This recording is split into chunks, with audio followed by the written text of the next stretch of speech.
Bismillah, alhamdulillah, wassalatu wassalam ala rasulillah. Assalamu alaikum wa rahmatullahi wa barakatuh. Bismillah, alhamdulillah, rabbil alamin, wassalatu wassalam ala rasulillah. Tugiye kurebera hamwe insha Allah ibigiye yerekeranye na nikahi muri Islamu cyangwa se gushyingiranwa insha Allah, duhereye ku kurambagiza wenda insha Allah.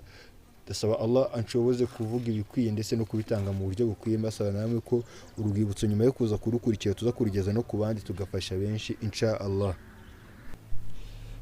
Nikahi nka kimwe mu bikorwa cyangwa se mu migenzo y'idini ya Islam, gushyingiranwa bigendeye kuri Qur'ani no kuri Sunna. Tugiye kubanza twibaza ikibazo kibaza gutya: ikintu cya mbere umuntu agomba gutekereza, uri umusore cyangwa se uri inkumi cyangwa se umugabo cyangwa umugore utekereza gushyingiranwa, urabanza ushake umuntu uri ku murongo w'idini.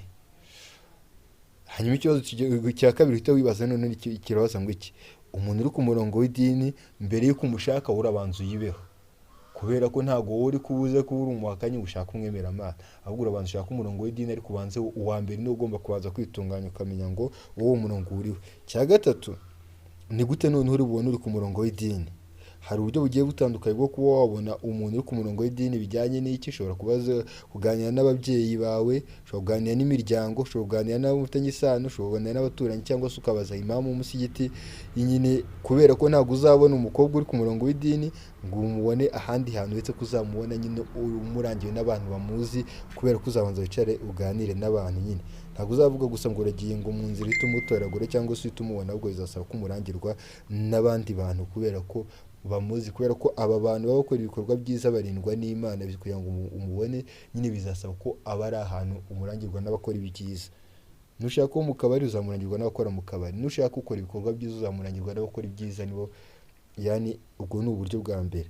None ikibazo cya mbere tukibaza, kubera iki umuntu ari ngombwa gushyingirwa n'umukobwa nyine uri ku murongo w'idini?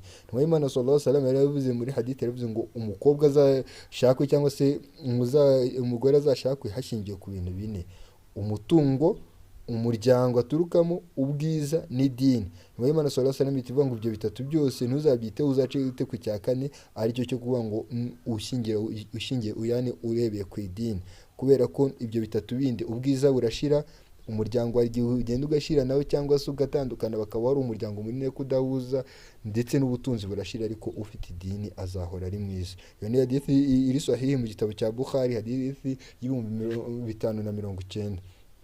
Ngo ugukundana muri Islam ni ikintu gitekerezwa, ariko nanone kigahabwa umurongo. Niba ukunda umuntu ntabwo uhita ugenda umugeraho direct, ahubwo ubanza kureba abamwemerewe, yani bakaguha uruhushya rwo kuba wavugana n'abigendeye no ku murongo w'idini ya Islam. Niyo mpamvu ntabwo ari ugutuva ngo njye namubonye umuntu, ahubwo ikindi gikorwa ni ikihe. Noneho sasa umaze kuba wamenya umuntu runaka barakurangiye, icyo duhita dukora ni ikihe: urasarira ebyiri zitwa salatu istikhara, ni swala yo kugisha Imana inama mbere yuko ufata umwanzuro. Hanyuma muri salatu istikhara ubwira Imana, yogere ya Allah, uyu nguyu gutya na gutya, niba ubona ari mwiza kuri njyewe yaduha isomo yutora salamu, akaba ari mwiza ku dini yanjye, ku buzima bwanjye hano ku isi no kumeruka mumpe. niba ubona atari mwiza kuri njyewe, ku idini yanjye, ku buzima bwanjye hano ku isi no kumeruka, Mana ntumuntu.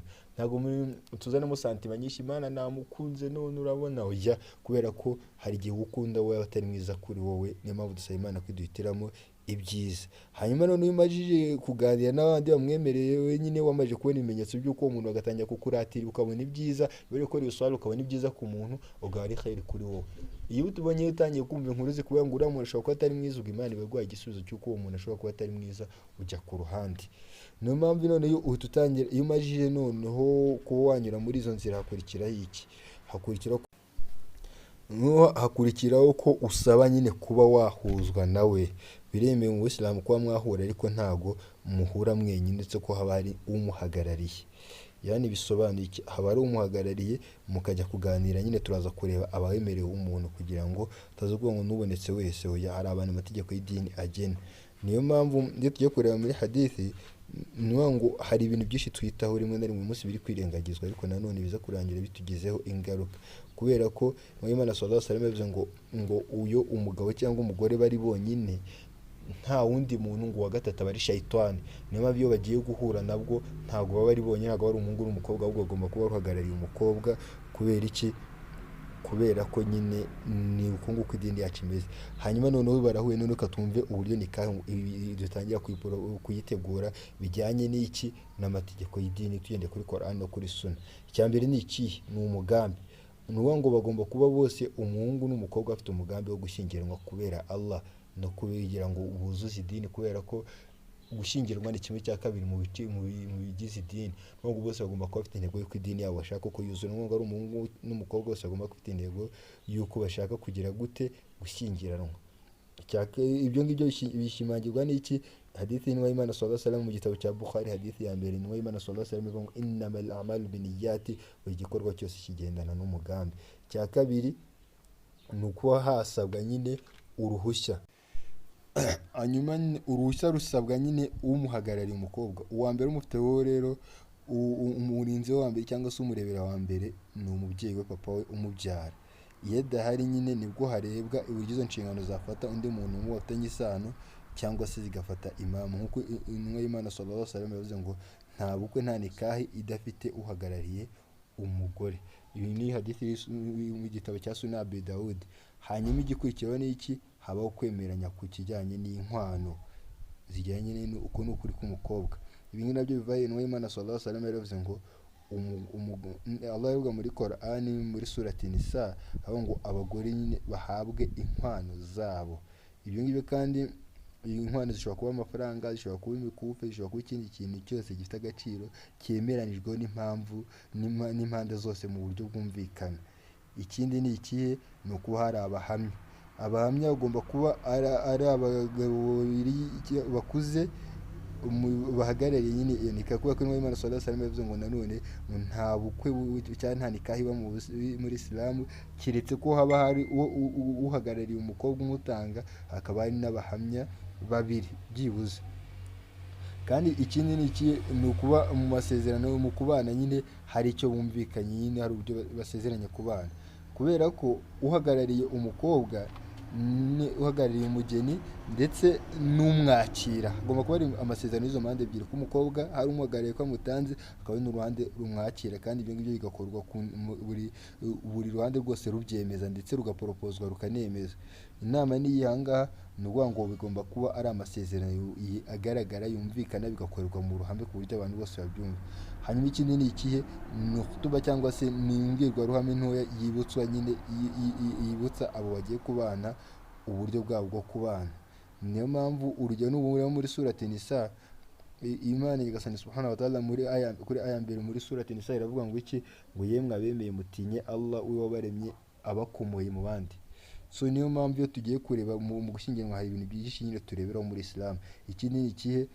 Ni ukuvuga ngo iyo bimajiye kuba ibyo byose, hari abamutanze, hari abamwakira, mwese mumaze kubyemera, yani umukobwa yabyemeye, hatangazwa mu ruhame noneho ko ubukwe bugize gute bubaye, kugira ngo haveho gukeka cyangwa kuba ibintu byaba biri mu rwihisho, kubera ko intumwa y'Imana sallallahu alaihi wasallam muri hadithi ya Sunan Ibn Majah igaragaza ko nikah nyine iragaragazwa ku mugaragaro, nyine bikagaragaza ko abantu guhera ako kanya babaye iki? Umugore n'umugabo. Hanyuma agakurikiraho iki? Kuba mwakwakira abantu yani bari muri icyo gikorwa, hakabaho kuba buri ruhande rwose rwakwemera, mpamvu rugazinya ko icyo gikorwa kibaye rukacyemeza neza buri ruhande rwose nta gahato, yaba umugeni, yaba umugabo, yaba umutanga, yaba n'abahamya, buri wese bakemeza ko icyo gikorwa kigize gute kibaye. Hanyuma kandi ikindi mu migenzo yo mu idini intumwa y'Imana sallallahu alaihi wasallam ngo ibishobora kubera hehe? Nikah ishobora kubera mu rugo, ishobora kubera ku musigiti, cyangwa se ahandi hantu abantu bahitamo guhurira, hose biremewe muri Sunna. Ikindi ni ikihe? Ni ugutangiza yani urugo, cyangwa se abantu bagiye kubana bagatangira ibyabo birimo imigisha. Niyo mpamvu abantu bagomba inyuma ya nikah ni byiza ko bagenda bagereza mu rugo bagasarira raka ebyiri, ibyabo bakabiragiza Imana, hanyuma barangiza bagasoma idua ivuga ngo iki? Ya Allah, buri wese agasoma idua, ngo buri wese agasaba idua imuha ibyiza bimugenzi we, biri muri mugenzi we. Yani umugabo akavuga ya Allah, uyu mugore wanjye wamaye ndagusaba kumpa ibyiza bye undinde ibibye, kuko yaba twebwe yaba njye nawe buri wese agira uruhande rwiza akagira n'uruhande rubi. Abantu bakunda kwerekana impande nziza cyangwa bagakunda kuvugwaho ibyiza, ariko Imana izi byose ibyo duhisha. Imana iravuga ngo lillahi ma fis samawati wa ma fil ardi Imana ivuga ngo ibiri mu isi no mu birere ni ibya Allah, wa intubidu ma fi anfusikum aw tukhfuhu yuhasibukum bihi Allah. Mwahishe ibyo mutekereza cyangwa mukabigaragaza, Allah azabibarurira. Sobanuye iki nyine tusaba ko uwo nubwo nta mukunzi hari uruhande rwiza kweretse, saba Allah, ya Allah ndagusaba ko ibyiza by'umugabo wamaye cyangwa by'umugore wamaye undinde ibibi bye, nanjye umuhe ibyiza byanjye nawe umurinde ibibi bye, kubera ko nawe hari ibyo wiyiziho hari n'ibyiza wiyiziho. Ugasaba Allah ko buri wese amuha ko ibyiza bigaragarira umugore wawe ndetse mukabana, ukanasaba ko Allah yakurinda ibibi bye. Hanyuma ikindi gikurikiraho ni ikihe? Ni ngo tugendeye kuri Qur'an no kuri Sunna, Intumwa y'Imana sallallahu alaihi wasallam ibyo byamaraga kuba hakurikiragaho iki? Hakurikiragaho kwakira nyine n'umugenzo mu dini, kwakira nyine ni byiza ko abantu bagiye kubana, ni byiza ko badategereza kubana, ko mu Isilamu hari ibintu bidatinzwa, harimo no korohereza abantu bashaka kubana, hanyuma nabo bakagerageza noneho bakagira gute kuba bakwakira abantu, aricyo cyitwa walima, bikanagaragazwa mu ruhame ko ubwo bukwe bwabaye, noneho babaye imbere bakaba ibyishimo, kwishimana n'imiryango, inshuti n'abavandimwe n'umuryango muri rusange, abakene. Kandi nanone hano ikintu twitondere tugiye kwakira abantu bijyanye n'ubukwe, Intumwa y'Imana sallallahu alaihi wasallam yaravuze ngo hari ibiryo bitari byiza, bagira amatsiko kumenya ibiryo bitari byiza. Intumwa y'Imana sallallahu alaihi wasallam iravuga ngo ni ibiryo byo mu bukwe. Kubera iki? Nta ifiriti n'umuceri duteka n'icyayi nibyo bitari byiza, cyangwa inyama. Intumwa y'Imana sallallahu alaihi wasallam iravuga ngo igituma ibiryo byo mu bukwe bitaba byiza ni uko bihabwa ababifite bikimwa abandi babikeneye, bityo ugiye gutegura ubukwe ni byiza gutekereza kuri babandi batabibona, abandi baza bakennye, hanyuma yarangiza nyine ibyo kurya bikabageraho kandi bagahabwa ibyiza, ntibahabwe bya bindi nka muco twadukanye, bahabwa ibishirire cyangwa ibyo abandi basigaje. Ahubwo uyu munsi kiba ari igihe cyo kwishima. Ariko niba mushaka ko urugo rwanyu rutangirana n'imigisha, ni byiza ko mugaburira na ba bandi, niba ko mwasayira akibyo ibyo mwagiye mukora n'aya maduwa yose, ibyo kugiye mugiye kwakira abantu, mureba abandi batishoboye kuko mukabakira kandi mukabaha ibyiza. Ikindi ni uko mu kwakira abantu nanone ni byiza byo yuko nta gusesagura kubamo, murebe ibiboroheye, amafunguro ari mu rugero. Urugo ntirujya gutangira ngo rutangire mu madeni kubera ko mwagiye kujya kugira gute, kujya kwikopesha nyine. Noneho ikindi ni ikihe? Ni byiza mu bukwe cyane cyane, Intumwa y'Imana sallallahu alaihi wasallam muri hadithi sahihi mu gitabo cya Bukhari, hadithi y'ibihumbi 5177, ni byiza kuba twatumira ko tugatumira abakene cyane n'abandi babikeneye, ko dukeneye imigisha. Intumwa y'Imana sallallahu alaihi wasallam yavuze ngo ibiryo bibi byo mu bukwe ni bya bindi bihabwa abakire, abakene bakabuhezwamo. Niba uba ushaka ubukwe bwawe n'urugo rwawe uyu munsi, nyuma y'iri somo ko rutangirana n'imigisha, ujya kurutegura utekereza kuzagaburira abakene, atari gufata ba bandi basanzwe babibona ngo bibahate bakoremo kabiri babimene, ahubwo gutumira abakene. Niyo mpamvu mu gutumira ni ukugerageza kugendera mu rugero, ntujye kwigora cyane, ahubwo abashyitsi nabo icyo baba bagomba kugira ni iki? Uyu munsi turi kugira virusi, abantu bari kuza mu bukwe baje kurya bagahaguka nta n'usabiye iduha abageni. Abashyitsi nabo ni byiza ko basabira abo bageni nyine ko Allah yabakurambana, akabashyira imigisha mu byabo, akabaha ubumwe, akabakugira gute, akabaha kurambana. Hanyuma ikindi ni ikihe? Ni ukugaragaza nyine ahantu ibyo bikorwa byose bizagira gute, bizabera. Niba muzakira abashyitsi, hakagaragazwa ku matariki azwi, ku mafunguro, mukagerageza mukatanga ibiryo ku buryo bwagutse, ku buryo abantu bose bigira gute, bibageraho. Ibibujijwe ni ibihe? Ni ukubikora harimo kwigaragaza riya, ko twabonye ko buri gikorwa cyose nujya gutekereza ni ugutekereza ko ari ibikorwa Imana izaguhembera, ukanitondera kugira gute, kuba washyiramo kwigaragaza, ukabikora kugira ngo abantu bakubone, ntubikore kubera Imana. Ikindi ni iki bibujijwemo ni ibihe? Harimo kwigaragaza, harimo noneho no gukora ku buryo ibikorwa ugasanga abahungu n'abagore n'abagore bivangavanze, ntabwo byemewe muri Islam. Iyo ugiye kwakira abantu, abagore baragira igice cyabo n'abagabo bagira igice cyabo. Kandi ikindi ntabwo bya bindi by'imiziki usanga biteye isoni, usanga abagabo n'abagore muri ino minsi bakoze ubukwe bashyizemo umuziki, usanga umugore wawe agiye kubyinana n'abandi bantu, usanga ugiye kubyinana n'abagore b'abandi kandi wahisemo uwawe ngo uri kumugaragaza mu ruhame. Ibi ntabwo byemewe mu bukwe bwa Kisilamu. Niyo mpamvu isomo nk'iri ngiri, uza kugira ikibazo twandikire kuri iyo nimero twabashyiriyeho kuri WhatsApp, atubaze, kubera ko bikorera isoni gusanga umugabo ari yashatse bamuhaye umugeni ariko kujya kubyinana n'abandi. Ibi bintu ni ubusambanyi, bavandimwe, tubyirinde mu bukwe, twirinde. Niba ugiye kwakira abantu, tegura uburyo bwo kubakira, abagore ukwabo, abagabo ukwabo, bijya kubavangavanga, bijya kubyinana ibyo bintu by'imiziki. Umuziki ni haramu mu makwe ya Kisilamu, ibintu abantu badukanyemo, umuziki ni haramu. Bityo natwe tubyirinde. Niba dushaka ko izi ngo, iyo tufashe umwanya tugategura isomo nk'iri, ni ukugira ngo umuryango utangirane n'imigisha, bityo muri Isilamu harimo kwirinda umuziki, harimo kwirinda ko abantu bambara ya myambaro igaragaza ubusa, ugasanga amatwi ari hanze ku mugeni cyangwa se n'abandi bamwambariye, ugasanga amabere bambaye utuntu tuyahambiriye. Ntabwo ibi ngibi biri mu Bisilamu. Mu Bisilamu ibiri suna ni ukwambara mu buryo bujyanye n'idini, ndetse wajya kwambara buri kintu cyose, wajya gutegura ubukwe ukegera abantu bazi idini batari abanyabihimbano, ukabaza bakwereka ikikugongonka, ugatinya Imana kubera ko ukeneye ko urugo rwawe ruzaramba, ukeneye ko Imana izabaho urubyaro ruzasigara, na nyuma y'uko mutagihari ruzasigara ku murongo. Bityo rero ni wowe rimwe na rimwe ibibazo ubikugeraho cyangwa bigera ku mugore cyangwa ku mwana wawe, ni wowe warabiteye kubera ko wazinyemo ibihimbano no kunyuranya n'umurongo wa Allah. Hanyuma ikindi ni cyo, mbere y'uko mubonana n'uwo mwashakanye, niyo mpamvu ni ukubanza gushimira Allah, ukitabaza izina ry'Imana, yaba no ku mafunguro, buri kintu cyose no gutangiza izina ry'Imana.